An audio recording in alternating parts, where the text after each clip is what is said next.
Bom, boa tarde, meu nome é João Lucas, vou apresentar sobre toxicologia, o assunto que eu escolhi, né? E o artigo que eu vou falar vai ser o inacreditável emprego de produtos químicos perigosos no passado. A professora é a Alessandra. Bom, esse é o artigo, né? Ele foi desenvolvido na UFRJ em 2006, então ele é um artigo brasileiro. Para iniciar, vou começar falando sobre o assunto principal do artigo, que é toxicologia, né? Então, o que é toxicologia? É a área que estuda os compostos tóxicos e com isso nós temos os efeitos deles no ser humano e no meio ambiente. E a partir de descobrindo os efeitos que os compostos químicos podem causar nesses dois organismos, é feito o diagnóstico da possível intoxicação e também como prevenir, né? Como prevenir essa possível intoxicação. Também é estudado nessa área o tratamento, né, pós a intoxicação, em busca de tentar salvar, principalmente coisas que já foram causadas no passado, muitas coisas que já foram causadas no passado, tanto quanto compostos novos que podem surgir e que ninguém sabe com os efeitos que podem causar, então tudo isso é estudado nessa área, né? Falando um pouco da história da toxicologia no mundo, ela começa a ser mais falada pelos meados do século XIX por um cientista espanhol com o sobrenome Orfila. E daí é começado a pensar sobre possíveis efeitos dos compostos, pois a química era tratada como é, a solução para os problemas de todos, né? Então, não era muito se pensado em o que podem causar esses compostos novos que estão sendo desenvolvidos, toda aquela revolução, né, da área científica, tudo isso foi deixado um pouco de lado, essa parte da segurança. Então, só a partir desse século XIX que começa a mais ser pensado sobre possíveis seguranças. Isso tudo também observando que os compostos já começaram a dar problemas tanto no meio ambiente quanto no ser humano, né? E animais e afins. No Brasil, em 1920, foi quando começou a se usar o rótulo de veneno, né, que é o conhecido até hoje como a caveira. Então, posso dizer que por aí, em 1920, no Brasil, começa a ser pensado sobre o assunto de toxicologia, mas em 1946 que sim vai ser fortemente pensado sobre o assunto. E as pessoas vão se voltar um pouco para estudar sobre isso, né? Bom, o emprego dos produtos químicos no mundo e no Brasil, né? Falando um pouco disso. Então, como a gente sabe que teve esse boom de todos os produtos químicos utilizando muito, tanto na indústria farmacêutica, alimentícia, quanto o uso doméstico, né? Então, a história, o que ela vem contando é que em 1943, foi a partir da consolidação das leis do trabalho, é quando se começa a tentar determinar insalubridade e periculosidade no Brasil. Então, aqui só em 1943, né?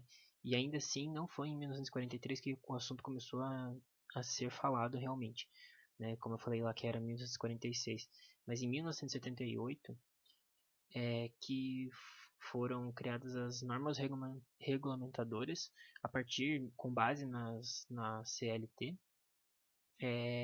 que foi quando começou a ter um avanço grande nessa área da toxicologia, ser pensado realmente.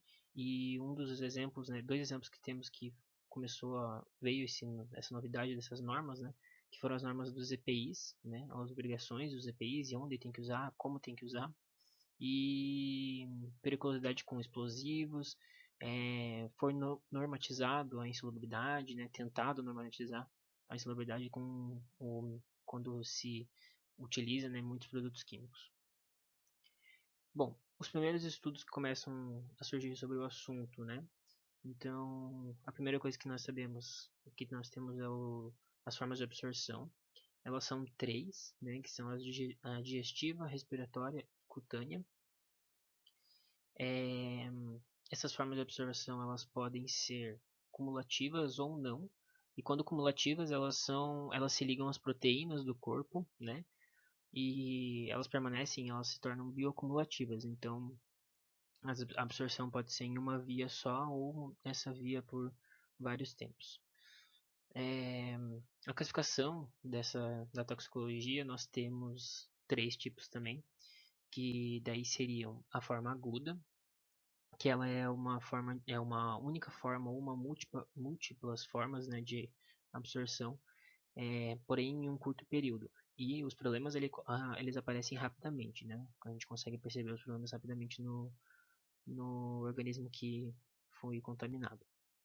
A outra forma é a subcrônica, que ela é uma exposição diária e repetida, porém ela vem apresentar os problemas em alguns meses, assim.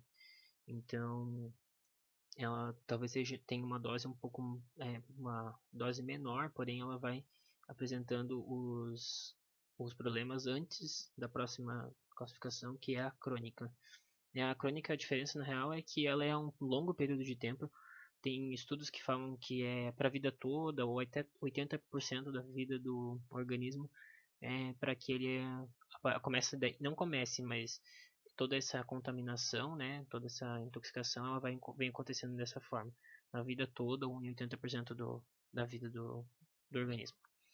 O outro estudo que tem, outro ponto, né, forte da toxicologia é a primeira forma de determinação de alguns compostos, né, que é a dose letal, a DL. A dose letal, então, ela é uma dose via oral e ela é feita em vários organismos e ela tem que matar 50% dos organismos que foi feito, né, a dose, e em 14 dias, no período de 14 dias. E a partir da dose letal, tem dois exemplos. Por exemplo, que tem o estudo foi feito, né, da dose letal, que determinou tipo o cloreto de sódio, que ele é praticamente atóxico. Então, foram determinados pela dose letal, e a nicotina, que ela foi determinada também é altamente tóxica. Bom, outra coisa que o artigo ele traz, né, é o emprego dos produtos químicos. Então ele fala muito sobre é, os produtos que eram utilizados antigamente e os efeitos que eles conhecidos até hoje, né? E ali ele vai trazer a descrição do produto, de como ele era utilizado, e do outro lado à direita ele está trazendo os efeitos que a gente conhece. Então, os três exemplos que eu trouxe ali são o nitrato de prata. Ele era utilizado para tratamento de epilepsia. O último, que é o tetróxido de ósmio e o osmato de potássio, também eram para ataques epiléticos. Então, eu vou falar dos dois mais ou menos juntos, né? Então, eles eram administrados por via o nitrato de prata por via oral e o terceiro ele é por via injeção subcutânea. Então, os efeitos que a gente conhece, né, até hoje, o nitrato de prata, ele, por ingestão, ele pode causar uma gastroenterite séria e ele é bem tóxico para organismos aquáticos. E o tetróxido de ósmio e o osmato de potássio, ele é muito tóxico por inalação e ele pode causar queimaduras e cegueira. Então, dois exemplos de que eram usados de forma sem saber o que poderia causar, né? E o cloreto mercuroso, ele era administrado de uso externo para tratamento de parasitas e no combate à sífilis. E ele é muito tóxico para o ser humano, ele pode sensibilizar a pele e ele tem um perigo de efeito cumulativo, então a utilização dele por muito tempo vai acumulando no nosso corpo. Bom, continuando para outra parte do estudo, é a parte que fala sobre a finalidade imediata versus o efeito a longo prazo. Então, antigamente o estudo recolheu algumas propagandas e alguns exemplos para tratar um pouco sobre esse assunto. O primeiro exemplo é que é a propaganda.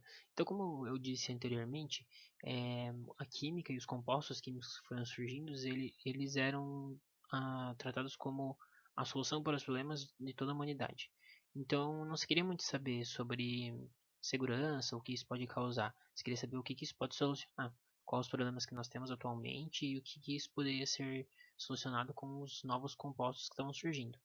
Então, na propaganda, isso se reflete muito isso que eu falei, pois eles não estavam preocupados muito em falar os efeitos colaterais ou o método de uso, e sim falar que quantos ratos o problema dos ratos, né, da quantidade dos ratos, que é o exemplo que está tendo ali, né, e que tudo que os problemas que os ratos podem causar e que a pasta azélio, que é o composto que está falando ali, ela mata e extermina os outros ratos. Então eles não estão preocupados em falar sobre como administrar o produto, os efeitos colaterais, os perigos que podem ter. Eles estavam preocupados só em solucionar o problema que tinha na humanidade. O outro problema que nós temos, que trata sobre essas duas causas, né, a finalidade imediata, é a dosagem. Porque os medicamentos eles não tinham muita preocupação nesse caso da dosagem. Eles queriam saber muito o quanto ia solucionar e não se importavam nos efeitos colaterais. E sim nas doses que deveriam ser dadas para solucionar a maior quantidade de problemas possível. Então ele tem um outro exemplo de um outro remédio que ele diz até que se for preciso pode ser administrado com doses maciças, né? Então tipo uma dose altíssima e isso, principalmente dos medicamentos, né? A gente tem muitos casos de que foram administrados remédios é, sem discriminação, nem sabendo como fazer direito, como isso podia causar, e depois, né, no futuro, foi pago pelos erros do passado. Bom, e daí o estudo também traz sobre os avanços e as melhorias e a substituição dos produtos.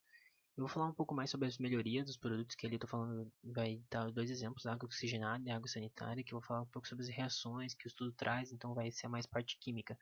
Mas só para inteirar o resto do que eles falam, né, que é um avanço do conhecimento toxicológico pelos erros que foram cometidos. Então, tudo que eles mostraram ali, tudo que foi um aprendizado, as pessoas perceberam. Então, o avanço da área de toxicologia só foi possível por causa de todos esses erros que foram cometidos. E o meio ambiente e o ser humano são as principais pessoas que vão sofrer, né, os organismos que vão sofrer com isso.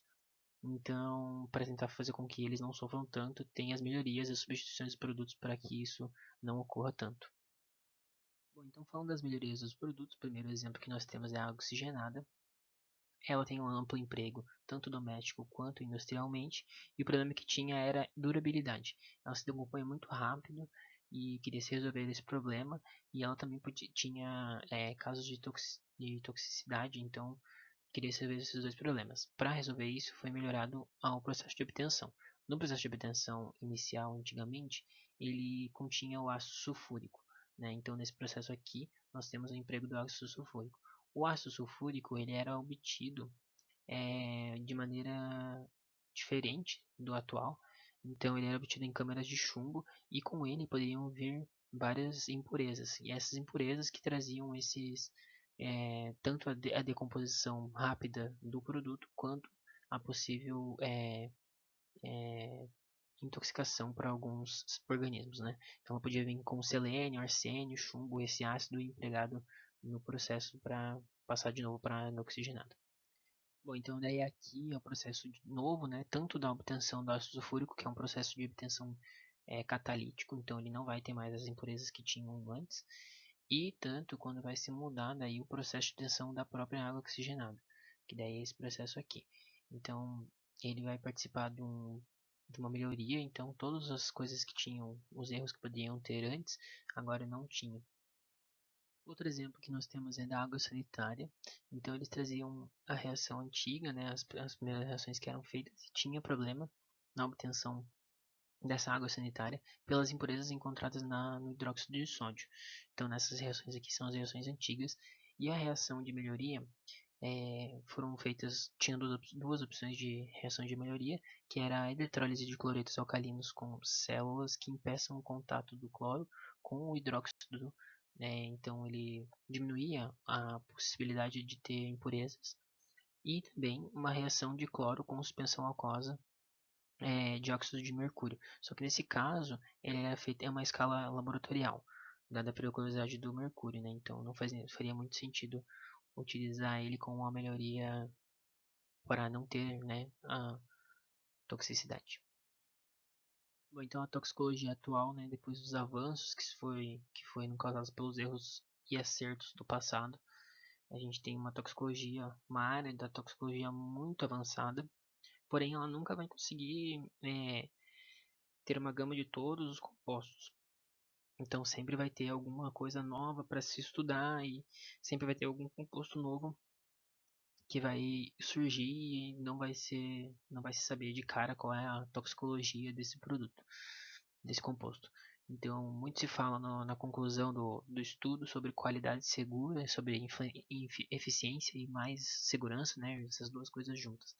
Porque você pode ter um produto que é eficiente e também seguro para os organismos.